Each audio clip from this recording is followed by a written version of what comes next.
누가복음 22장 31절로 34절 말씀을 다 같이 합독합니다. 시작. 시몬아 시몬아 보라 사단이 밀가부르듯 하려고 너희를 청구하였으나 그러나 내가 너를 위하여 내 믿음이 떨어지지 않기를 기도하였노니 너는 돌이킨 후에 내 형제를 굳게 하라. 저가 말하되 주여 내가 주와 함께 오게도 죽는데도 가기를 준비하였나이다. 가라사대 베드로야 내가 내게 말하노니 오늘 닭 울기 전에 내가 3번 나를 모른다고 부인하리라 하시니라. 아멘. 여러분, 금요일이 되면 우리는 금요 기도회를 먼저 생각하게 되죠. 참 신기합니다. 하나님 없이 우리가 살아갈 때에는 금요일 밤, 이제 요즘은 주말이죠. 야, 나의 세상이다. 즐거운 시간이다. 어디로 갈까? 아마 그렇게 생각할 것 같아요. 그런데 요즘 이제 우리가 예수 믿고 하나님의 은혜를 받고 보니 금요일 그러면 여러분 습관적으로 어떤 생각이 드나요? 금요 기도회 가는 날이구나. 여러분 몸이 아마 자동으로 이제는 이곳으로 오게 되는 것 같아요. 아마 아직도 그런 습관이 되어지지 않는 분들에게는 아마 금요일 날이 예배당 오기에 우리 신길 본당 오기에 또 아마 낯설 수도 있어요. 그런데요, 여러분 습관이 얼마나 우리 신앙생활에 중요한지 모릅니다. 우리가 세상을 살면서도 습관이 중요하잖아요. 어떤 습관을 가지냐에 따라서 그 사람의 인생이 달라지기도 하거든요. 그런데 오늘 성경은 이렇게 말씀합니다. 오직 경건에 이르기를 연습하라. 그렇습니다. 경건에 이르는 연습, 훈련은 너무너무 중요하다는 겁니다. 예수님은 언제 어디서 기도했을까요? 어떻게 기도했을까요? 오늘 성경 본문 그 이후에 보면 35절에 보면 예수께서 습관을 쫓아 감난산에 가시니라 라고 말씀합니다. 예수님의 주로 기도하던 그 장소는 감람산에 있는 바로 겟세마네 동산이었습니다. 그러니까 예수님은 아주 습관을 쫓아 습관적으로 새벽에도 그곳에 가서 기도하시고 또 밤이 되면 모든 일과를 마치고 저녁이 되면 자동으로 또 감람산에 그 겟세마네 동산이 있는 그곳에, 감람산이라는 것은 이제 올리브유 군락지죠. 지금도 그곳에 가면요 올리브 나무가 가득합니다. 여러분 올리브유 자주 드시잖아요. 비싸서 못 드시나요? 좋잖아요. 몸에 좋으니까. 근데 몸에 좋은 그 나무가 가득한 그 군락을 이루고 있는 그 동산에 주님이 기도하시는데 2000년이 지난 지금에도 가면 그곳에 올리브유 나무가 가득합니다. 올리브 나무가. 그리고 예수님이 기도하셨다는 그 동산의 넓은 아주 큰 그 바위가 여전히 그곳에 자리 잡고 있습니다. 성지순례 온 사람들이 소원이잖아요. 예수님이 기도하신 곳에서 나도 한번 기도하고 예수님 기도하던 그 바위에 나도 한번 만져보고. 그래서 실제로 그 바위가 그 바위인지는 잘 모르겠어요. 하지만 어찌됐든 그 장소는 맞아요. 감람산에 습관을 쫓아 가셨던 감람산 그 바위 제가 가서 보니까 반질반질해요. 2000년 동안 얼마나 많은 사람들이 그곳에 찾아가지고 그 바위를 만졌는지 바위가 닳아가지고 아주 반질반질합니다. 여러분 안 가보셔도 제가 대신 갔다 왔으니까 갔다 오신 것으로 하고, 어찌됐든 주님의 겟세마네 동산은 지금 어디에 있습니까? 오늘 주님이 기도하시는 그 동산은, 이제 내가 기도해야 될 겟세마네 동산은 어디일까요? 대답 좀 해보세요. 바로 우리 예배당, 우리 신길본당, 내가 항상 시간을 정해놓고 기도하는 그 장소, 주님이 즐겨 찾던, 습관을 쫓아 가셨던 그곳이 오늘 저와 여러분이 있어야 될 겟세마네 동산입니다. 할렐루야. 여러분, 오늘 겟세마네 동산에 오신 것을 환영합니다. 오늘 바위는 안 보이는데 있다고 합시다.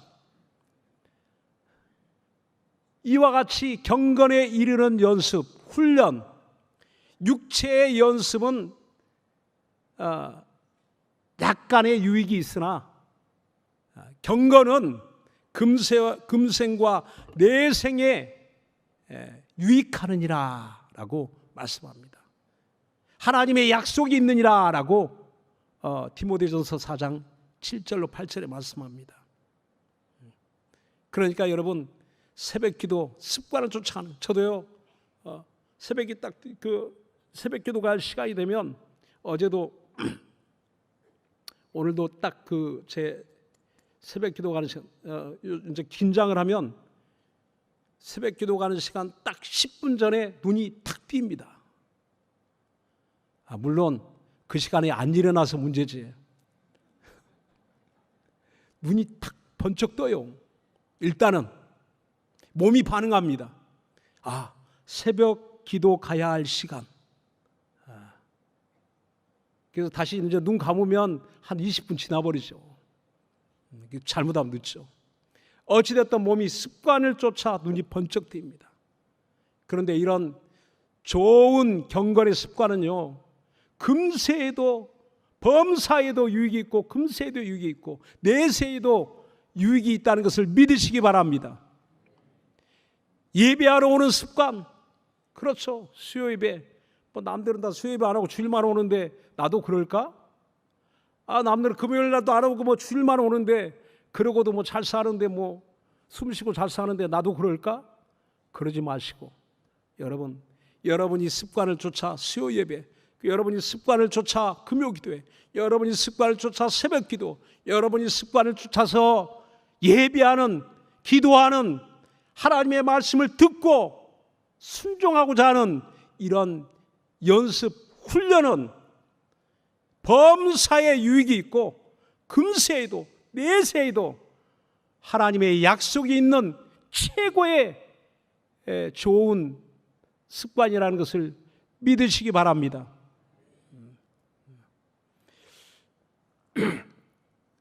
오늘 성경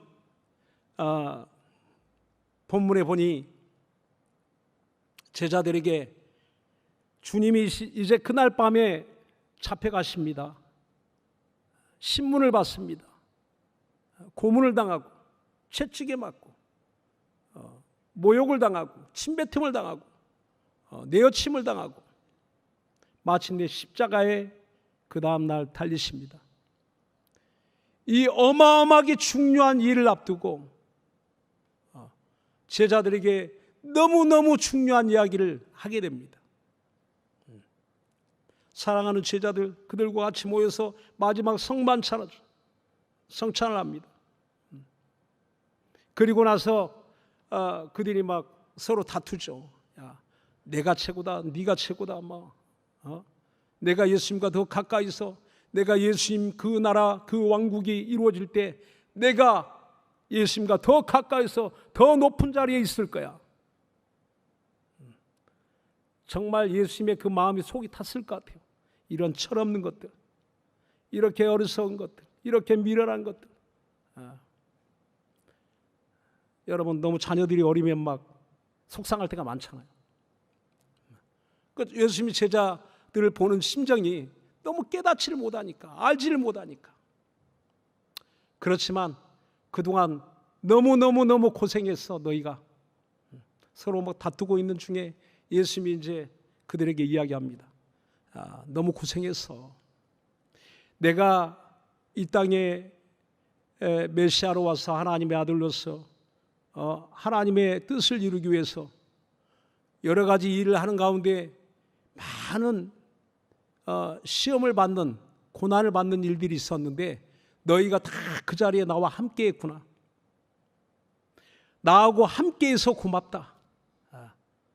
제 마음 같으면 좀 야단을 칠 것 같은데 예수님 야단 치지 않아요. 그래, 너희가 고생했어. 너 인정받으려고 하는 그 마음 내가 안다. 고생했는데 그래서 내가 하나님 나라에, 아버지의 나라를 내가 상속받는 그때에는 내가 그 나라 다스리는 그 권세와 그 영광으로 그 보좌에 앉을 때 너희도 나 있는 곳에 함께 있게 할 것이다. 뭐 어마어마한 약속. 제자들 정말 뭐 그들의 마음속에는 이 땅에서 잘 되기 원하는 마음이었지만 주님은 그런 어떤 야망이 있는 그들에게도 앞으로 이제 깨닫게 되겠지만 영원한 나라를 상속받을 때 그때 너희도 나와 같이 거기에 있을 것이다. 이런 놀라운 약속이 어디 있습니까? 여러분, 그 제자들만 들었습니까? 오늘 저와 여러분에게도 동일한 약속이라는 것을 믿으시기 바랍니다. 너희가 나와 함께 있었으니, 함께 고난을 받았으니, 함께 시험을 당하였으니 영광도 같이 받을 것이다. 이거는요, 오늘 모든 그리스도인들에게 동일하게 하시는 말씀이에요.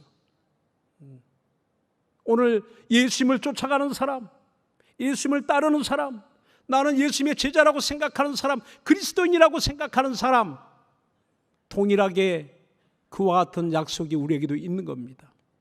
자, 그런데 그 말씀을 하시고 난 다음에 오늘 성경 본문의 말씀을 하시는 거예요. 뭐라고 하시는가? 오늘 31절에 보니까 시몬아 시몬아 보라, 사단이 밀가부르듯 하려고 너희를 청구하였으나 그러나 내가 너를 위하여 내 믿음이 떨어지지 않기를 기도하였노니 너는 돌이킨 후에 내 형제를 굳게 하라 라고 말씀합니다. 그렇습니다. 베드로의 주님이 지어주신 이름이 있었죠. 반석이란 이름이 있습니다. 그런데 베드로야 라고 부르지 않고 시몬아, 시몬아. 왜 그 이야기를 했을까? 시몬이라는 연약한 인생, 아직 반석이 되지 못한 시몬이라는 그 인생은 여전히 흔들릴 수밖에 없는 인생이라는 겁니다. 시몬아, 사단이 밀가부르듯 하려고 너희를 청구하였다라고 말합니다. 이름은 시몬이라는 이름을 불렀는데 사단이 청구하는 대상을 보니까 시몬 한 사람이 아니었어요. 베드로만 시험한다는 이야기가 아닙니다.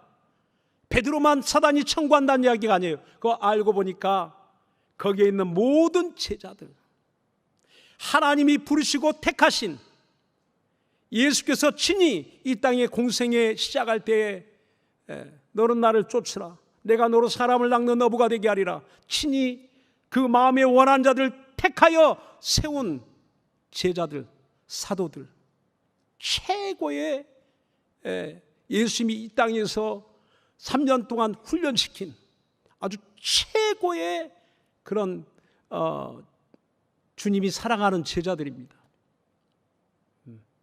그런데 놀랍게도 사단은 바로 그 예수님이 택하신 제자들을 타겟으로 그들을 청구하고 있다는 겁니다. 내 나라고. 청구하였다 그 말은 내 수하에 두겠다, 내 지배하에, 내가 다스리는 그 세상에 지배하는 그 아래, 내 아래에 두겠다, 내 말 듣는 내 부하되게 하겠다, 그 이야기예요. 사단이 청구했다는 겁니다. 누구를? 주님이 지금 그 영광의 보좌에 앉을 때 함께 보좌에 앉게 하겠다는 그 제자들에게 지금 사단이 그들을 청구하고 있다는 겁니다. 다시 말하면 사단의 시험은, 사단의 유혹은 밀가루듯 채를, 알곡과 가라지를 이렇게 흔들어서 걷어내는 채를 흔드는 것처럼 그렇게 흔드는 그 작업을 하는데, 지금 그 사단이 가라지를 청구하는 게 아니라 알곡을 청구하고 있다는 거예요. 쓸만한 사람을 청구하고 있다는 겁니다. 다시 말하면 하나님 나라에 용인한 사람들, 없어서는 안 될 사람들, 그리스도의 몸된 교회에 중직을 맡고 있는 사람들, 앞장서서 하나님의 일을 하고 있는 사람들, 나는 열심히 하니까, 나는 충만하니까, 나는 믿음이 있으니까, 나는 뭐 신앙 경력이 이렇게 오래된 뭐 내가 타락하겠어, 갑자기 뭐 시험 들겠어, 날 시험해봐라 그래, 뭐 마귀가 있던 사단이 있던 귀신이 있던, 나는 끄떡도 안 해. 아마 그럴 수 있습니다. 그런 마음 가질 수 있어요. 지금까지도 뭐 잘 살아왔는데 까짓것 뭐 지가 시험해봐야 뭐 내가 넘어가? 아마 그럴 수 있어요. 그런데 여러분, 믿음이 연약한 사람만 사단이 청구하고 그런 시험이 닥쳐오는 게 아니라는 거예요. 병든 사람에게만 시험이 다가온 게 아니라는 겁니다. 뭔가 신앙생활에 게으른 사람에게만 시험이 닥치고 병이 들고 환난이 오는 게 아니라는 겁니다.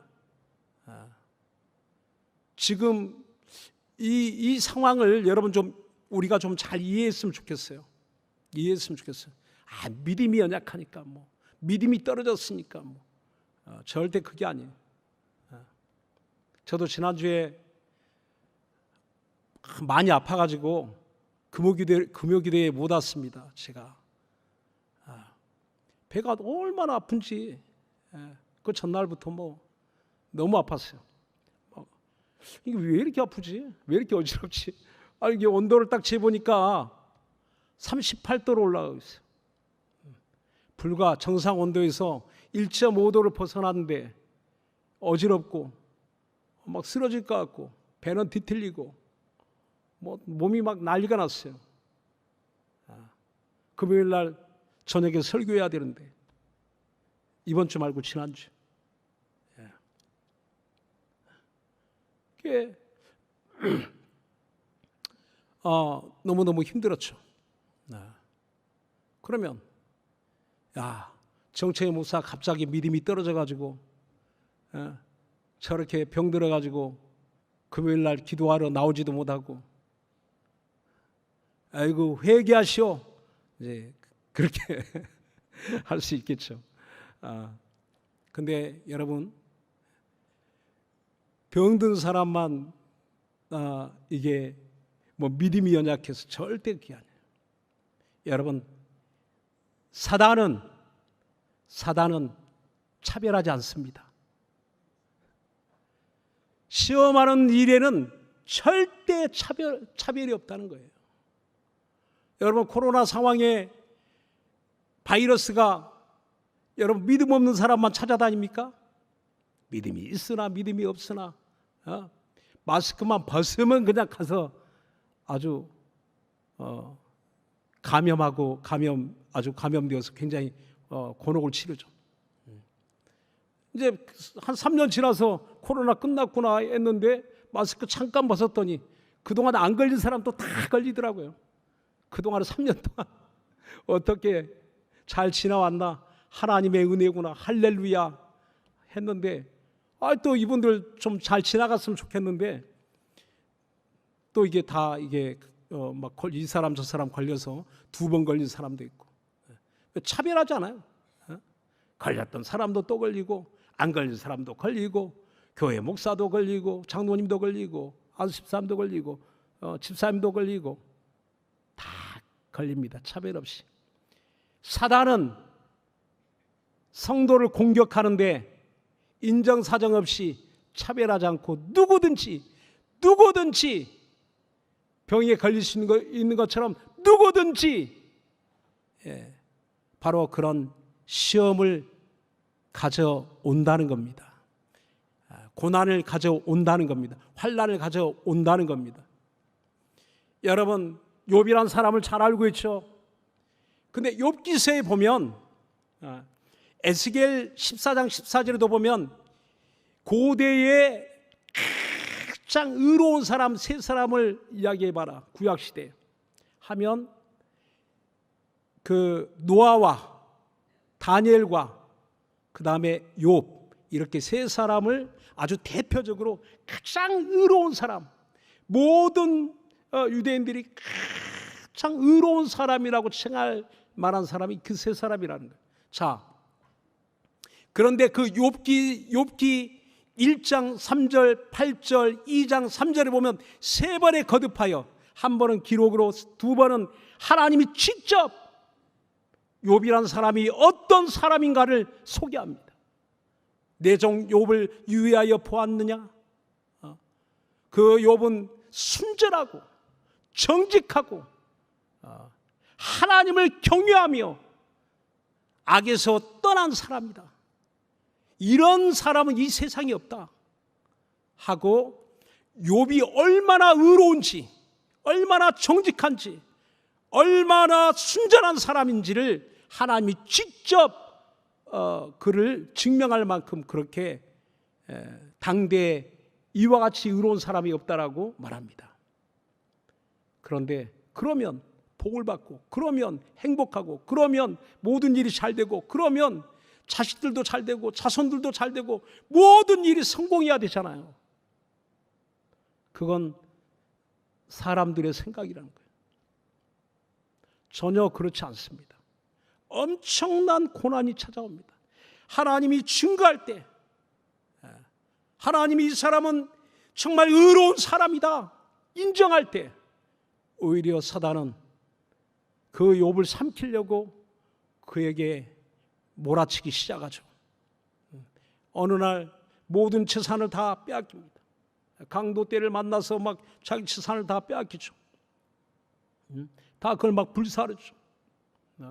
그렇게 부자가, 그렇게 행복했는데 또 갑자기 큰 태풍이 불어서 담장이 무너지는 바람에 집안에 잔치하던 자식들이 다 한 자리에서 죽었어요. 담장이 무너져가지고 다 죽었어요. 너무 행복했는데, 너무 행복한 자녀들인데, 그 다음에 어떻게 됐습니까? 그 아내가 자기 곁을 떠나죠. 차라리 당신 하나님을 저주하고 차라리 죽어버려라. 이렇게 살 바에 그냥 죽어. 그리고 그 사랑했던 아내가 자기 곁을 떠나버립니다. 버림받죠. 아내로부터 버림받습니다. 그 몸은 어떻게 됐을까요? 머리부터 발끝까지 악창이 나서, 종기가 나서 온몸에 그런 질병으로 말미암아 너무너무 고통스러운, 가장 행복한 사람이었는데 가장 저주받은 그런 인생의 모습으로 순식간에 나락으로 떨어집니다. 여러분, 이것을 어떻게 우리가 설명해야 될까요? 우리 주변에도 그럴 수 있어요. 아니, 신앙생활 잘하고 믿음 좋고 정말 그렇게 행복한 집인데 어느 날 갑자기 막 어려움을 당합니다. 물질의 어려움을 당합니다. 자식들로 말미암아 고통을 받습니다. 그런 어려운 일들이 막 갑자기 생겨나요. 뭐 어떻게 수습할 겨를도 없이 또 막 다른 일이 막 생겨납니다. 여러분, 지금까지 나에게는 아무 일도 일어나지 않고, 지금까지 너무너무 행복하고 너무너무 좋은 일만 있고 너무너무 행복하게 살고 있습니다 하신 분만 아멘 하세요. 봐요, 아무도 대답 안 하잖아요. 다 그런 아픔이 있거든요. 괴로움이 있고 고통이 있거든요. 왜? 나름대로는 열심히 하는데, 나름대로는 열심히 기도하고, 나름대로는 열심히 사는데 하나님이 안 계시다고 저주받고 하나님 계시다고 날마다 웃고 사는 거 아니라는 겁니다. 그렇다면 오늘 그런 일이 왜 생겼는지 오늘 사단이 밀가부로도 청구하였다. 누구든지 오히려 그 예수님의 12제자를 청구한 것처럼 가룟 유다만 청구한 게 아니에요. 시몬을 청구합니다. 거기에 12제자 모두를 청구했다 그랬어요. 모두를 청구했다 그랬어요. 그런데 그들 모두가 다 타락해서 믿음이 떨어져서 그들이 다 자취를 감추고 다시는 성경에 등장하지 않았을까요? 놀랍게 그 다음 그 이야기는 저와 여러분이 알고 있는 것처럼 예수님 십자가의 사건 그 다 도망쳤지만 다시 그들이 돌아와 성령을 충만히 받고 예수의 증인되고 예루살렘 교회의 시몬은 예루살렘 교회의 초대 감독이 되죠. 지도자가 됩니다. 말도 안 되는 일을 겪은 사람이, 그러니까 그 시몬이 야 사단이 이렇게 너를 청구한다. 그러니까 시몬 베드로가 이야기하기 예수님 걱정하지 마세요. 제가 예수님 고난받는 감옥이라도 내가 쫓아갈 거고 내가 예수님 죽는 데라도 내가 함께 하겠습니다. 걱정하지 마세요. 나 걱정하지 마세요. 예수님이 그 다음에 시몬 베드로에게 일어날 일을 말씀하되 오늘 성경 본문에 이렇게 이야기하지 않습니까?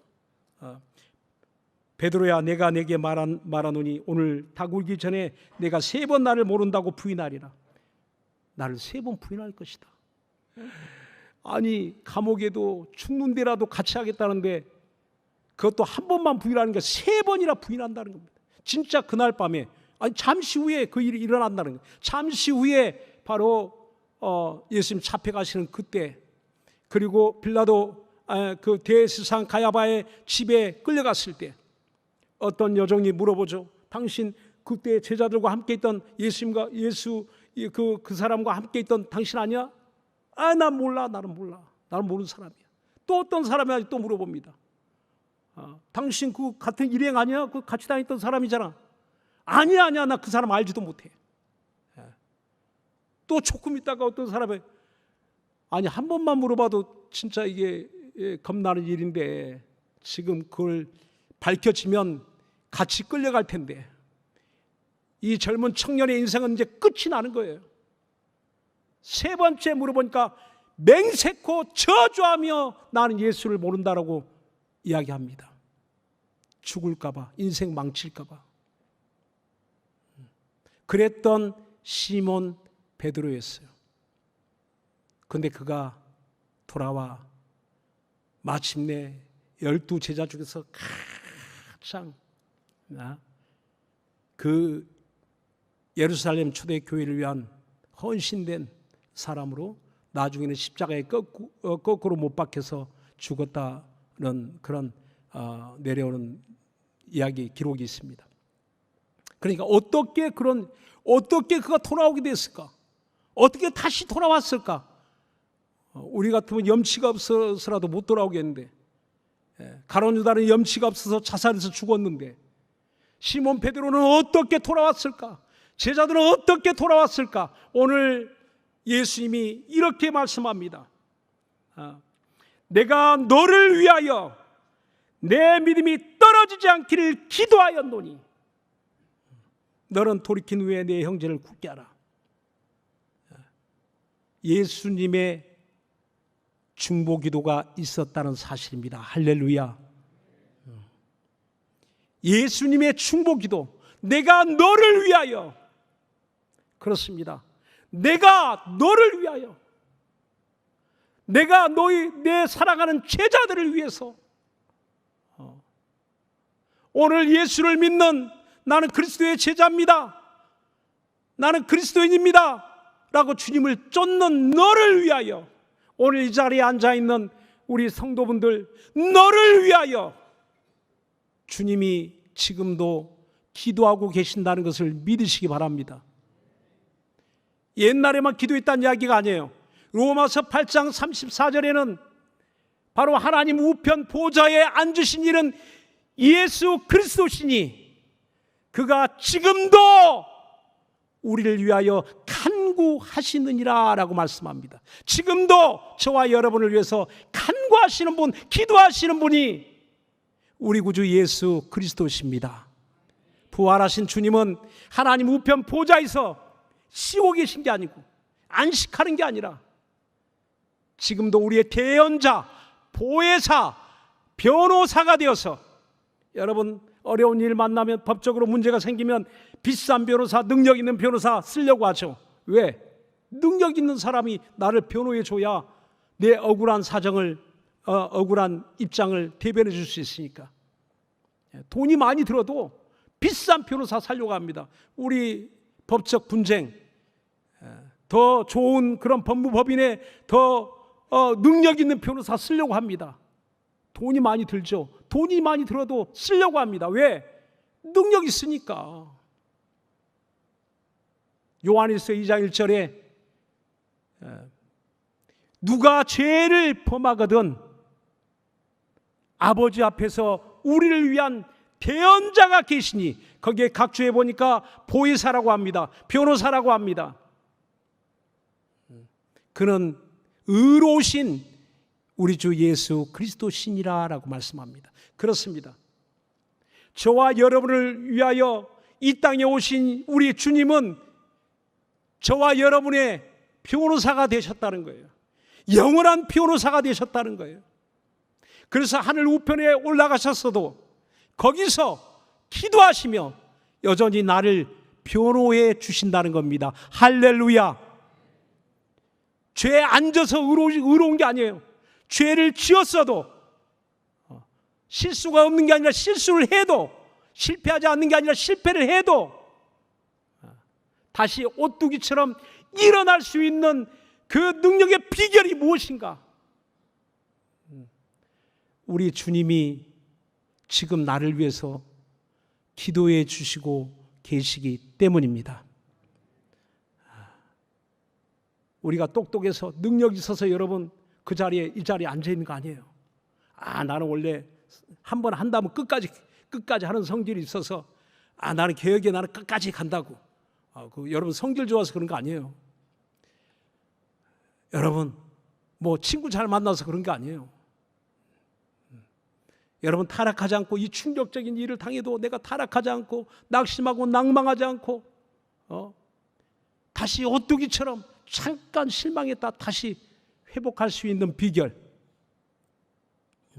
여러분 지나온 시간들 한번 살펴보면 아슬아슬한 그런 위기가 있지 않습니까? 목숨을 빼앗길 수 있는 그 아슬아슬한 위기도 있겠지만, 영적으로 신앙적으로 여러분 타락할 수 있는, 타락하게 되는, 믿음을 저버리게 되는 그런 위기가 때로는 찾아옵니다.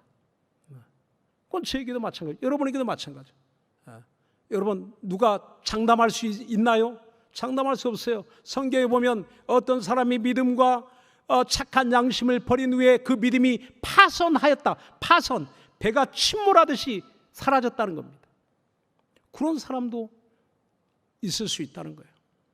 그런데 오늘 저와 여러분이 오늘 이 자리에 함께 기도할 수 있는 자리에 이렇게 그 모든 위기의 순간들을 거치면서 쓰러지지 않고, 망하지 않고, 실패하여 끝나지 않고, 절망하지 않고, 또다시 내가 기도하는 자리로 그저 계속 이렇게 돌아오게 되는 것은, 계속 연화가 돌아오듯 계속 내가 수십 번, 수백 번, 수천 번이라도 다시 믿음의 자리에, 기도하는 자리, 예배하는 자리에, 하나님의 은혜받는 그 자리에 또다시 돌아올 수 있는 그 단 한 가지의 이유가 무엇입니까? 라고 묻는다면 누구의 기도 때문이라고 말할 수 있습니까? 예수님의 기도 때문입니다. 할렐루야. 어떤 사람이 그 김연아 씨 알죠? 김연아 씨에게 올림픽 동계올림픽 최초 금메달 땄잖아요. 피겨스케이팅. 그 금메달 따는 그날 기도하고 이게 우리와 기도하는 모양은 좀 다르더라고요. 이렇게 하고 이렇게 하고 이제 그 스케이트 시작할 때 쫙 타고 나갑니다. 잠깐 이렇게 기도한다 이거예요. 기도한다. 이게 이제 누가 그 모습을 보고 물어봅니다. 아니 김연아 씨, 그날 그 올림픽 금메달 따는 그날 무슨 기도를 했나요? 여러분 궁금하잖아요. 무슨 기도를 했을까? 그러니까 그 김연아 씨가 대답합니다. 사람들이 생각하기는 오늘 금메달은 내 거야. 꼭 금메달. 아마도 이제 그렇게 생각할 수 있죠. 근데 그날 뭐 좀 이렇게 수줍게 이야기합니다. 그날 자기가 딱 그 경기장에 이제 그날 시작하는 첫 경기에 딱 들어가는 순간에 너무 감사했다는 거예요. 자기가 여기까지 그 자리에 있게 된 것이 감사해서 감사 기도를 했다고 합니다. 할렐루야. 왜? 그 올림픽 동계올림픽 4년에 한 번 있나 2년에 한 번 있나 생각도 잘 안 나네. 다 모르시는구나. 하여튼 그 올림픽에 있기까지 얼마나 수많은 연습을 했겠어요. 근데 그 뭐 김연아 선수는 뭐 연습하다 부상 안 당하나요? 엄청나게 많은 부상을 당한대요.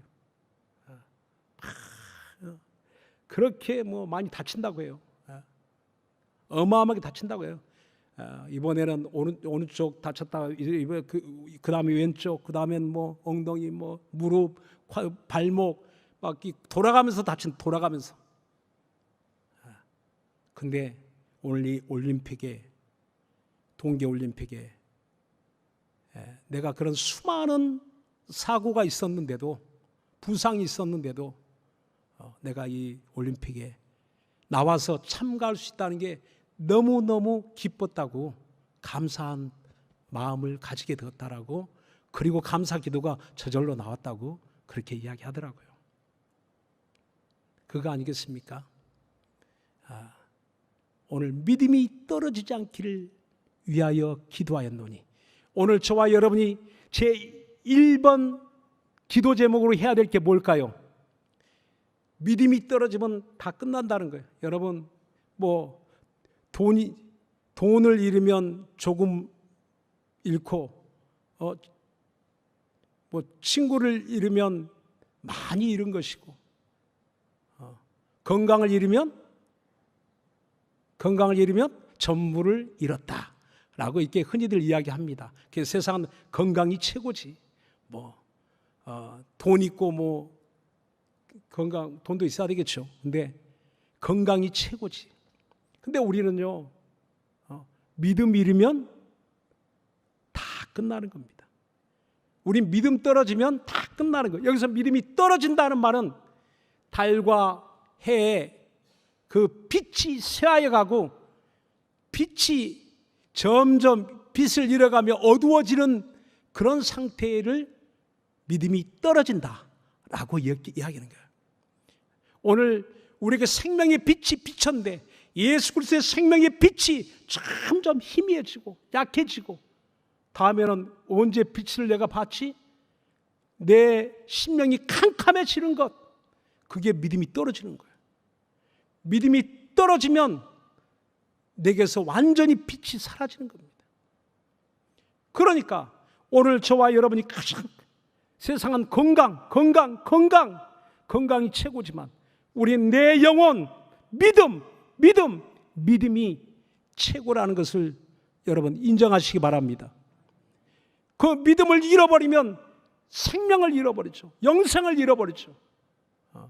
믿음이 없는 그곳엔 심판, 영원한 형벌만이 있을 뿐입니다. 그러니 믿음보다 더 소중한 게 어디 있겠어요? 오늘 밤에 우리가 무엇부터 기도해야 되겠습니까? 예수님의 제1번의 기도, 제자들을 위한 제1번, 우리들을 위한 제1번 그 기도 제목은 믿음이 떨어지지 않기를 위하여 기도했다는 겁니다. 믿음이 떨어지지 않기를 위하여 지금도 기도하고 계시다는 겁니다. 사랑하는 여러분, 무엇을 오늘 1번 기도 제목으로 가지고 왔습니까? 아마 많이 있을 거예요, 기도 제목이. 저도 지금 죄송합니다. 아직도 지금 2주가 지났는데도 회복이 좀 안 돼서 그때 뭐 목소리도 싹 잠기고 뭐 다 도저히 제가 지난주에는 설교할 수 있는 상황이 아니었어요. 그래도 감사하게 제가 시험 들지 않고 또 왔습니다. 할렐루야. 예수님의 중보기도 때문에 예수님이 기도해 주니까, 그리고 또 우리 예배당의 성도님들이 기도해 주니까 그 기도의 힘을 얻게 되는 거예요. 베드로가 예수님을 3번이나 부인하고 너는 망했어, 이제 너는 망했어. 아마 자기 자신도 자기가 망했다고 생각했을 거예요. 어떻게 예수님 얼굴을 보지? 예수님 얼굴을 마주치는, 예수님이 그 순간에 고개를 돌려서 예수님과 시선이 마주칩니다. 팡팡 울며 통곡하며 나는 끝났다. 그날 그때 회개를 했다고 했어요. 울면서 통곡하면서 다 끝났다고 생각했을 거예요. 근데 다시 돌아옵니다. 뻔뻔하게 돌아옵니다. 어디서 그런 용기가 있을까? 어디서 그런 담력이 있을까? 누가 기도해 주셨기 때문에? 예수님이 기도해 주셨기 때문이에요. 오늘 저와 여러분, 이제는 내가 너를 위하여 믿음이 떨어지지 않기를 위하여 기도했으니 너는 돌이킨 다음에, 내 믿음이 돌아온 다음에는 내 형제를 굳게 하라 라고 말씀합니다. 이제 그 다음은 내가 예수님의 기도에 도움을 받은 내가 그 다음엔 다른 사람을 위해서 중보 기도해야 된다라고 말씀하는 겁니다. 할렐루야. 다른 사람을 위해서, 내 주변에 믿음이 떨어지기 일보 직전에 있는 사람들, 믿음이 추락하고 있는 사람들, 자, 저거 그냥 놔두면 저 진짜 불신자 되겠다, 저 그냥 놔두면 믿음이 곤두박질 치겠다. 여러분 보여요, 안 보여요? 그거 안 보이면 큰일이죠. 내가 이렇게 나를 놔두면 내가 믿음이 곤두박질 치겠다. 빨리 기도해야 됩니다. 믿음이 떨어지지 않도록. 예수님도 기도하지만 나도 기도하고, 내 가족들 믿음이 추락하고 있다면 기도해야 됩니다. 코로나 3년 지나고 나니까 모든 사람들, 기독교인 70%가 다 이야기합니다. 자기 믿음이 옛날보다 더 떨어졌다, 더 나아졌다는 사람이 없어요. 다 떨어졌다는 거예요. 낙동강 오리알처럼 떨어졌다는 거예요. 여러분, 이젠 더 내려갈 데도 없어요. 이제 바닥을 쳤어. 이제 우리는 바닥을 쳤어요. 그 다음에 어떻게 해야 됩니까? 이제 올라갑시다. 할렐루야. 올라갑시다. 독수리가 앙망하는 것처럼 올라갑시다. 예수님이 기도해 주시니까, 오늘 우리 성도들이 서로 기도해 주니까 막 톡방에서 막 기도하잖아요. 이제는 우리에게 그런 책임이 있어요. 내가 예수님의 기도의 도움을 받고 있다면 그 다음은 내가 믿음이 추락하는 사람을 보거든, 아니 믿음이 위태위태한 사람, 흔들리는 사람 보고 있다면, 그런 사람을 알고 있다면, 내 주변에 그런 사람이 보인다면 어떻게 해야 됩니까? 오늘 예수님 말씀에 순종해서 내가 돌아왔다면, 내 믿음이 세워졌다면 이제는 그 사람을 위해서, 내 형제를 위해서, 자매를 위해서 그 믿음을 굳게 세우는 그 일을 내가 책임져다오, 맡아다오. 주님이 우리에게 부탁하셨다는 것을 인정하시기 바랍니다. 오늘 이 밤에 정말 우리는 너는 돌이킨 후에 내 형제를 굳게 하라, 이 말씀 듣고, 또 믿음이 떨어지지 않기를 위하여 내가 간구하였으니, 이 말씀대로 여러분, 우리의 믿음이 더 이상 추락하는 일이 없고 이제는 더 앙망하며 하나님을 향하여 올라갈 수 있도록 더 뜨겁게 우리의 믿음이 회복되고 주님을 사랑하는 그런 믿음의 사람들이 다 되어질 수 있기를 예수 이름으로 축원합니다. 기도합시다.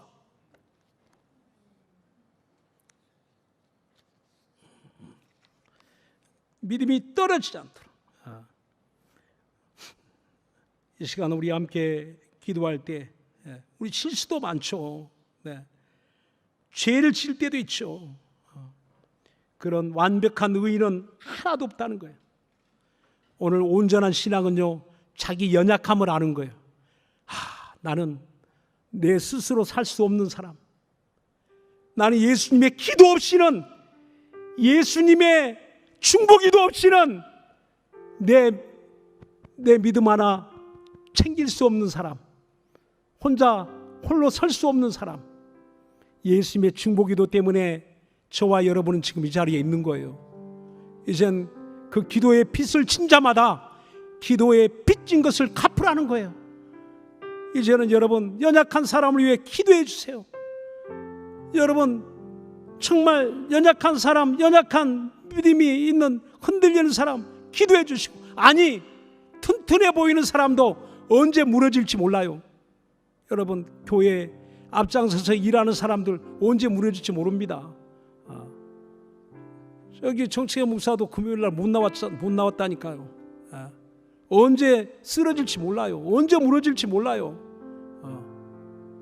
건강에도 자신할 수 없고 영적 생활에도 자신만만할 수 없는 게 우리의 신앙생활입니다. 정말 우리 예수 한번 부르고, 주여 나를 붙드사 내 믿음이 떨어지지 않게 도와주시고, 내 가족들의 믿음이 떨어지지 않게 도와주시고, 우리 개혁 성도들의 믿음이 떨어지지 않도록 주여 우리를 도와주옵소서. 우리 예수 한번 부르고 간절한 마음으로 기도합시다. 예수여